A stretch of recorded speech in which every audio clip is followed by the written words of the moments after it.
Now that you understand what digital products are, let's talk about where to find the people who will actually buy them. This is probably the most important lesson in the entire course, because picking the wrong niche means you could create the most amazing product in the world and still struggle to make sales. Today, we're going to discover where buyers are already spending money, how to research real demand, and how to spot opportunities that others are missing. By the end of this, you'll know exactly how to find niches where your products have the best chance of success. Let's dive in. Here's the thing that trips up most new creators. There's a huge difference between a niche where people are interested and a niche where people are buying. Our profitable niche has active buyers, not just people who browse and think that's cool. Research reveals what people are actually purchasing right now, not just what they say they'd be interested in someday. Competition isn't necessarily bad. It actually indicates that demand exists and there's money being spent. But too much competition means it's harder to get visibility. The best niches solve specific problems for specific groups. You don't want to appeal to everyone. You want to be exactly what a specific group needs. Let's make sure we're all on the same page with the language we'll be using. A niche is a specialized segment of a market with distinct needs and preferences. Think meal planning for busy moms instead of just cooking. Buyer. Intent is evidence that people are ready to purchase, not just researching or browsing. Market demand is the quantity people are actually willing to buy at various price points, not just what they say they want. Competition. Analysis means evaluating other sellers to find gaps and opportunities. And trending topics are subjects experiencing increasing search volume and engagement. These terms will help you think more strategically as we go through the research process. So, how do you actually find these profitable niches? Here's the framework I use and teach. Start. With demand research, check Google Trends to see search patterns. Look at Amazon bestsellers to see what's selling. Browse Etsy's popular searches.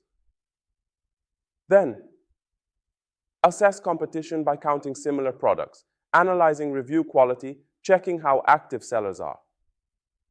Analyze buyer behavior by reading reviews of existing products to find what's missing. What do people wish these products included? Identify trends by monitoring social media hashtags, Pinterest boards, industry publications. Finally, do gap analysis. Find what's missing between what buyers want and what's currently available. This framework will structure your research so you don't miss opportunities. Let's get hands-on with how this actually works. You can use free tools like Google Trends to see search volume patterns over time. If searches are going up, that's a good sign.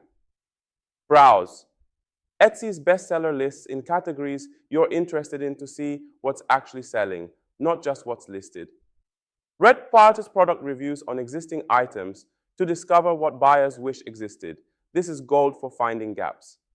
Check Pinterest boards and Instagram hashtags in your potential niches to see what's trending visually. And join Facebook groups in those niches to hear the actual problems people are discussing.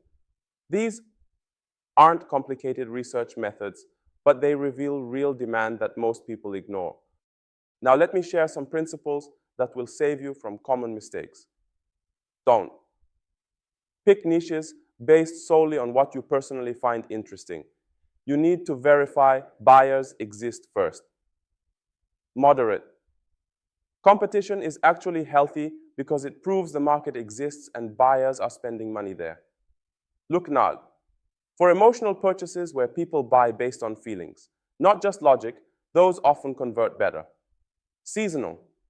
Trends can be lucrative, but they require timing your launches strategically. And here's a big one.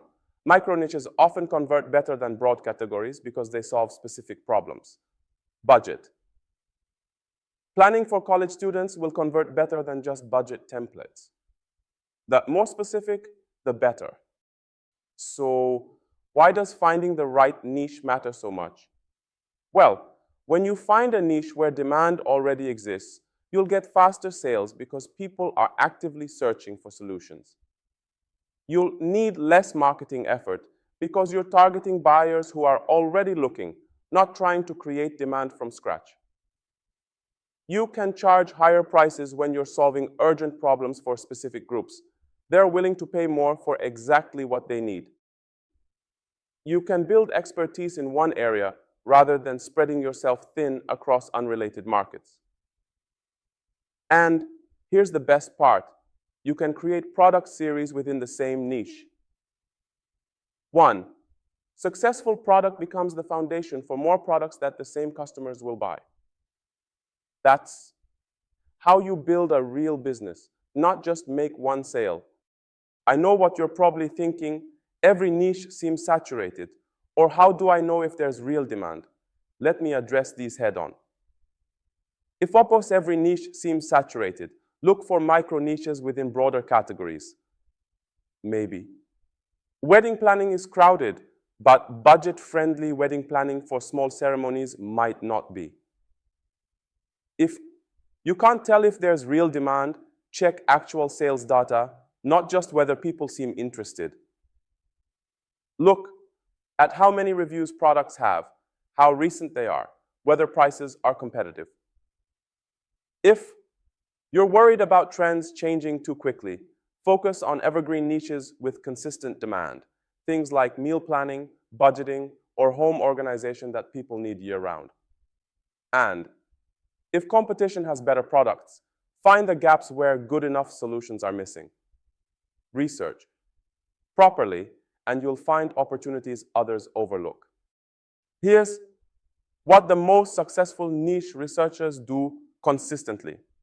They use multiple research methods to confirm demand. Don't rely on just one source. If Google Trends looks good but Etsy shows no sales, that's a red flag. They focus on niches where they have genuine interest or knowledge. You'll maintain motivation better that way. They validate both demand and their ability to create quality products in that space.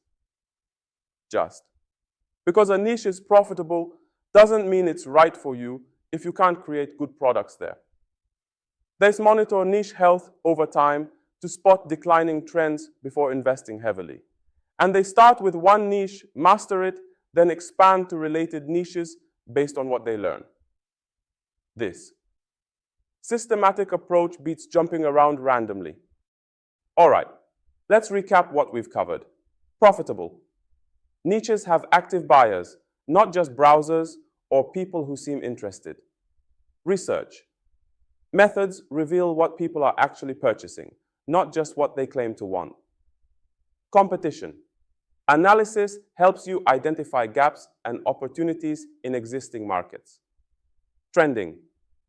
Topics show emerging opportunities where early creators can get an advantage. The goal is finding where buyers are already spending money and positioning yourself to meet that demand.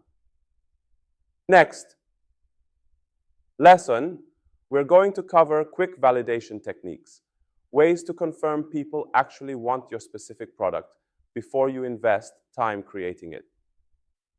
This prevents the biggest mistake, creating something nobody wants. See you there.